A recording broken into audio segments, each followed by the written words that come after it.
Honey, a successful woman in her 30s, had given up on love.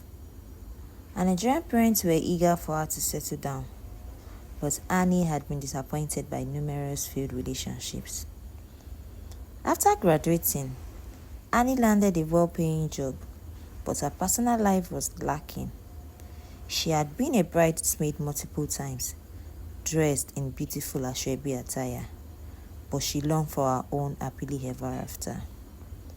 Pressure from her parents and friends mounted, reminding her that she was getting older and menopause was approaching. Annie felt like she was running out of time. Her parents would say, "Honey, you are our only daughter.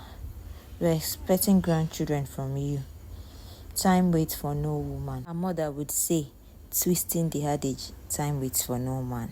She finally met a guy called Emmanuel, a successful businessman who swept her off her feet. During their talking stage, Emmanuel was affectionate and attentive, but once they started dating, he became distant. "I feel like we're not connecting like we used to," Annie said, trying to initiate a conversation. "I'm just busy with work, that's all," Emmanuel replied, brushing her off. Despite his lack of attention, Emmanuel proposed to Annie in the barest minimum way. It happened on one of the weekends when Annie went over to Emmanuel's house for the weekend. Emmanuel brought out a very beautiful and obviously expensive ring from a jewelry case. He playfully pulled Annie's hand, wore it on her finger. "Do you like it?" Emmanuel asked. Annie said, "I think it's time we start planning our wedding." Annie was excited but also confused. "Is this really a proposal?" Annie asked, looking at the expensive ring. Emmanuel smiled. "You know I'm a private person. I didn't want to make a big deal out of it." Annie tried to brush off her doubts, focusing on the excitement of planning their wedding. Annie was too excited. She called her best friend Jemima. Jemima was so happy. They both screamed out of excitement all through the calls. And she also informed her parents. They were so happy to hear the news. But Annie's mother felt some type of way about Emmanuel. She kept on asking, "Annie, are you sure about Emmanuel?" And Annie replied, "Of course, Mommy, I am very, very sure. You should be happy for me, Mommy." But as the big day approached, Annie realized that Emmanuel's lack of affection was not just a quirk. It was a fundamental part of his personality. Their wedding was a beautiful, expensive affair. And guess what?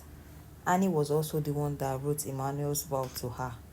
It didn't sit well with her, but she still did it anyway.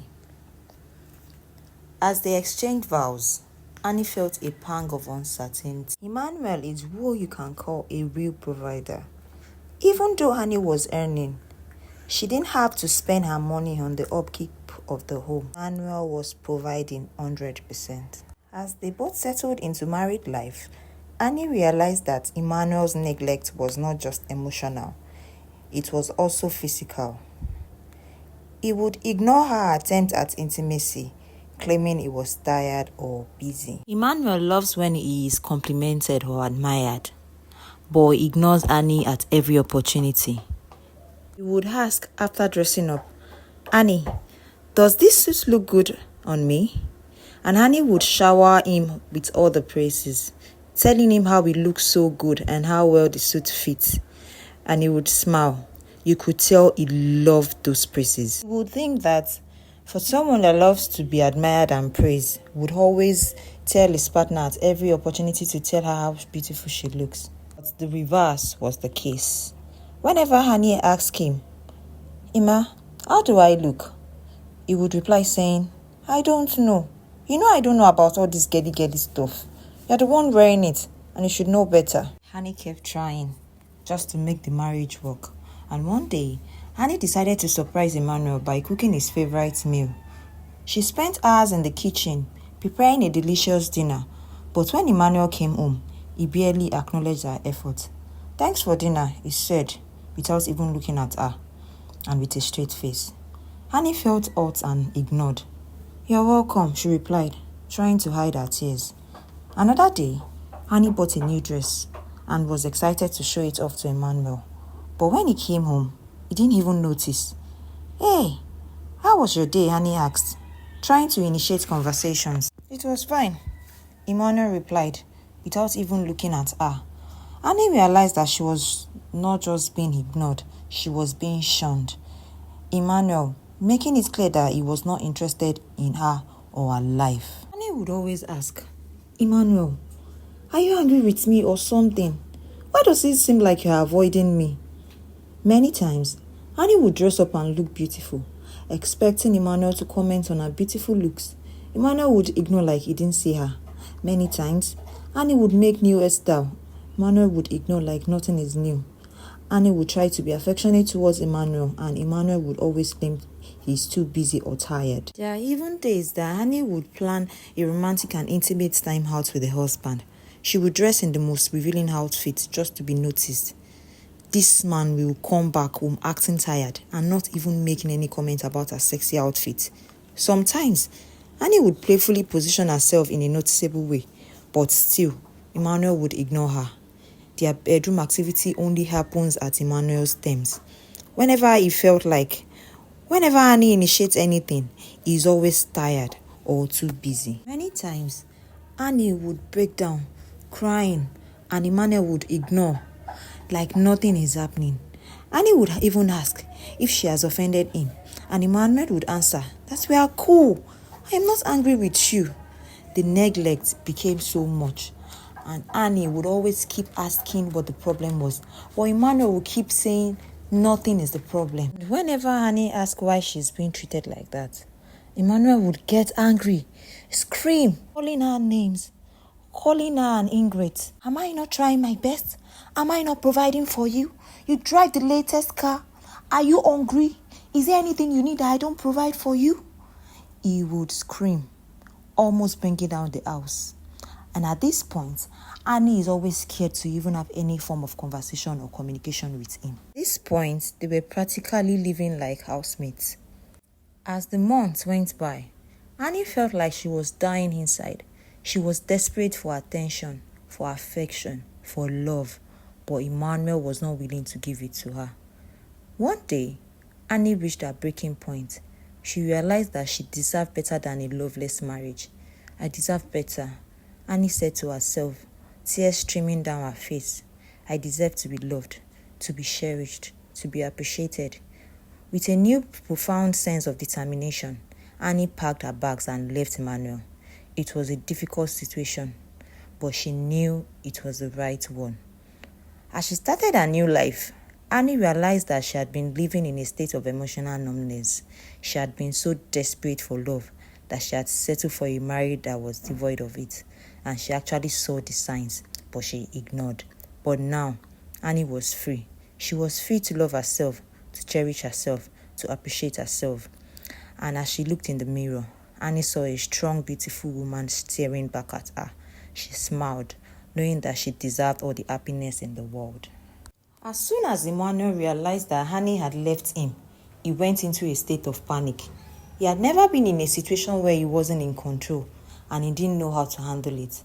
At first, Emmanuel tried to call Annie, begging her to come back to his life, but Annie was resolute, and she refused to answer his calls. Undeterred, Emmanuel decided to take more drastic measures. He started showing up at Annie's workplace, trying to convince her to take him back. Annie's colleagues were shocked by Emmanuel's behavior, and they started to intervene. But Emmanuel was relentless, and he continued to harass Annie, trying to wear her down. One day, Emmanuel even showed up at Annie's parents' house, begging them to intervene on his behalf. Please, you have to help me," Emmanuel said, his voice shaking with desperation. "I love Annie, and I need her back." But Annie's parents were not impressed by Emmanuel's behavior. They had always suspected that he was not good for Annie, and now they were convinced. "Emmanuel, you need to leave Annie alone. Leave her alone," Annie's mother said firmly. "She deserves better than someone who treats her like trash." Emmanuel was furious, but he knew he had to keep trying. He started sending Annie gifts and flowers, trying to win her back. with grand gesture. But Annie was not impressed. She saw right through Emmanuel's attempt to manipulate her, and she refused to fall for it. As the days turned into weeks, Emmanuel's behavior became more and more erratic. He would show up at Annie's house in the middle of the night, pounding on the door, begging, screaming, and crying to let him in. Annie was terrified, and she started to feel like she was living in a nightmare. She knew she had to take actions, so she went to the police and got a restraining order against Emmanuel. It was a difficult and painful process, but Annie knew it was necessary. She was finally free from Emmanuel's toxic behavior, and she could start to rebuild her life. As for Emmanuel, he was left alone, realizing too late that he had lost Annie forever. He had taken her for granted, and now she was gone. Emmanuel's world was shattered, and he didn't know how to pick up the pieces. He had never felt such a deep sense of loss and regret, and he didn't know how to move on. In the end, Emmanuel was left to face the consequences of his own actions. He had treated Annie poorly, and now he was paying the price dearly. As for Annie, she was finally free to live her life on her own terms. She was strong, independent, and happy, and she knew that she would never again settle for a relationship that didn't deserve her. The end. Guys, kindly remember to like this video and subscribe if you loved what you just watched, and I'll see you in another video. Bye.